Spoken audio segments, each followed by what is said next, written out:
Assalamualaikum warahmatullahi wabarakatuh. Kami dari FRI 153 akan menjelaskan tentang penerapan analytical hierarchy process atau AHP pada merek laptop. Saya Gilang Pradana yang mewakili FRI 153, kemudian ada Nugita Arlenda Tama, kemudian Rara Niken. Rumusan masalah. Yang pertama, kriteria apa saja yang menjadi prioritas pertimbangan masyarakat dalam membeli laptop. Yang kedua, bagaimana cara menerapkan metode AHP, Analytical Hierarchy Process, untuk mengetahui brand mana yang menjadi best brand laptop. Tujuan penelitian kami yang pertama, mengetahui kriteria yang menjadi prioritas pertimbangan dalam membeli laptop. Yang kedua, mengetahui cara menerapkan metode AHP untuk mengetahui brand mana yang menjadi best brand laptop. Oke, analytical hierarchy process. Proses hierarki analitik atau yang disebut analytical hierarchy process dikembangkan oleh Thomas L. Satie. AHP merupakan suatu metode analisis untuk struktur suatu masalah dan dipergunakan untuk mengambil keputusan atas suatu alternatif. Langkah-langkah penelitian AHP mulai dari start. Yang pertama, menunjukkan tujuannya, biar tahu arahnya kemana dan batasan masalah yang akan dibuat. Kemudian, dibuatlah suatu kuesioner untuk mengetahui data-data yang akan dikumpulkan melalui tujuan yang telah ditetapkan. Kemudian menyebarkan kuesioner agar mendapatkan data dari responden yang telah ditentukan. Kemudian pengolahan data itu didapat dari kuesioner yang telah kita dapatkan dari penyebaran kuesioner.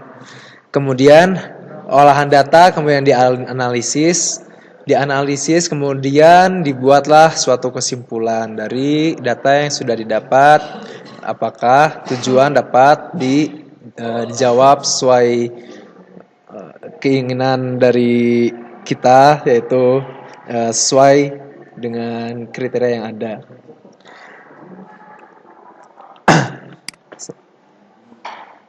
Data responden berdasarkan antar kriteria. Di sini ada 3 responden. Yang pertama responden 1, yang kedua responden 2, yang ketiga responden 3. Di sini ada kriteria prosesor, RAM, desain, sama harga. Matriks berpasangan untuk alternatif kriteria. Inilah contoh dari matriks perbandingan antara data-data responden yang sudah dikumpulkan. Kemudian direkap, dijadikan suatu matriks yang memiliki fungsi tersendiri. Di sini ada matriks normalisasi kriteria. Matriks normalisasi kriteria didapatkan dari tadi matriks yang perbandingan yang didapat dari data-data responden yang sudah direkap, kemudian dibentuklah matriks seperti ini.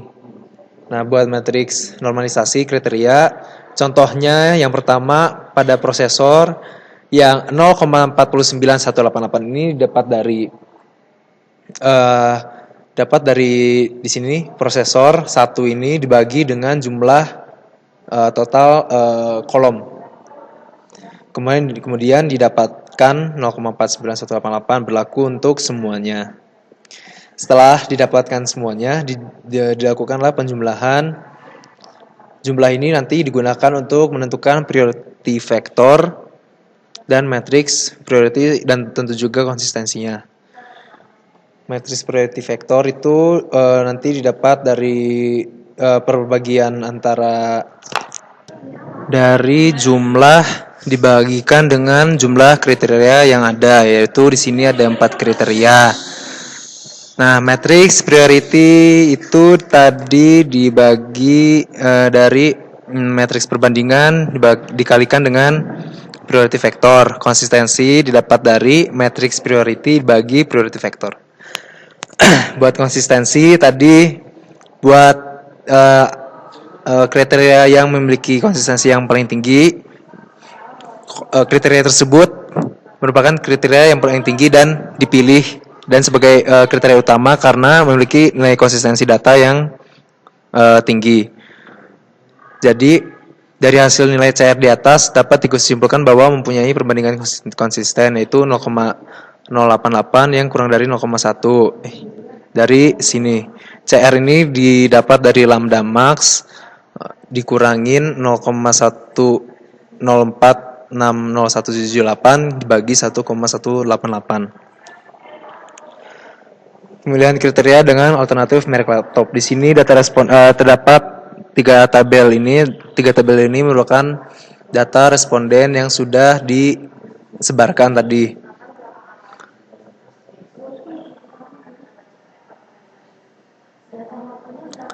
Di sini ada tiga tabel. Yang tabel pertama itu merupakan matriks berpasangan pemilihan merek laptop pada kriteria prosesor. Ini dapat dari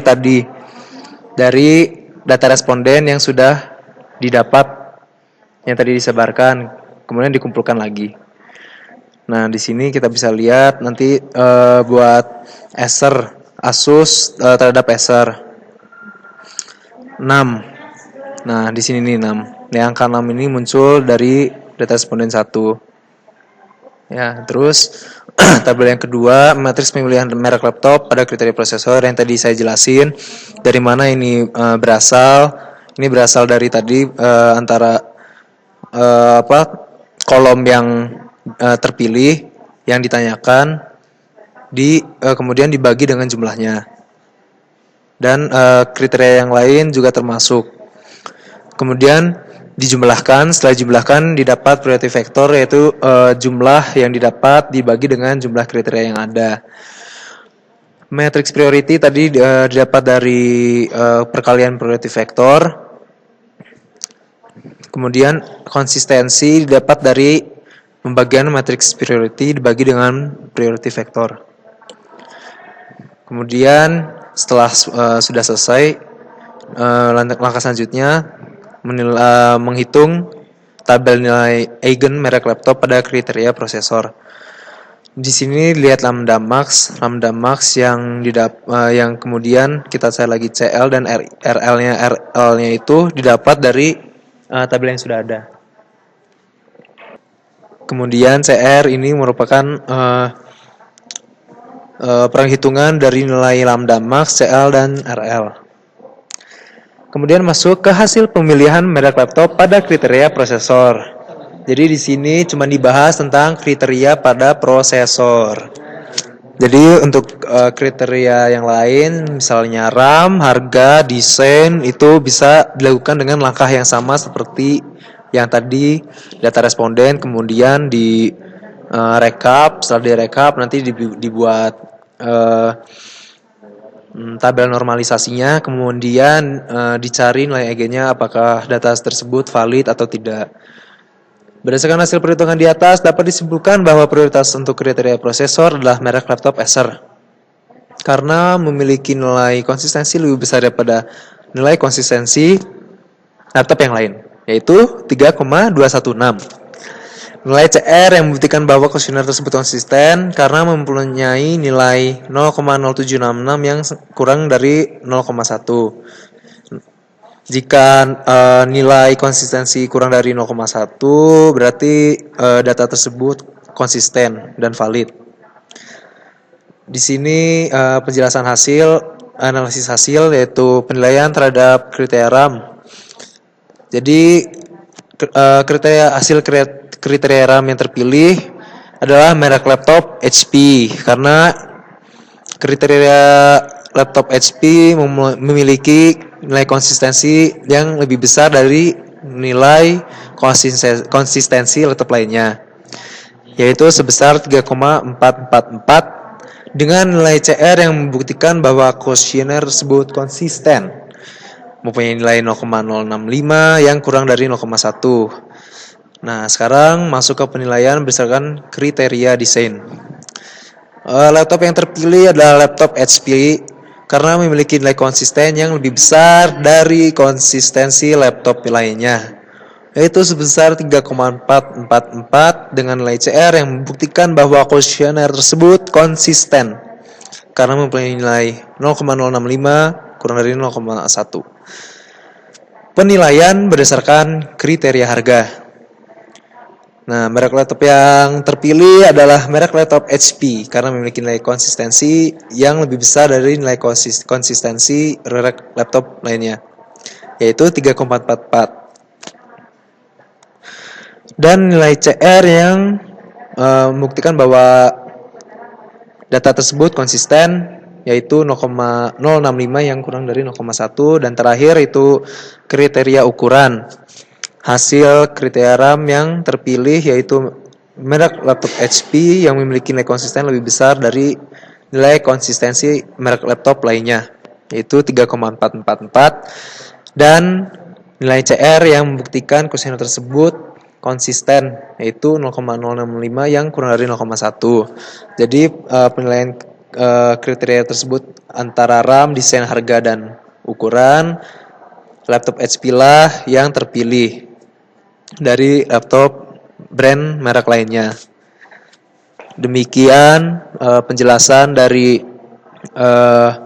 analisis HP dari brand merek laptop dengan kriteria yang sudah ditentukan, yaitu RAM, desain, harga, dan ukuran.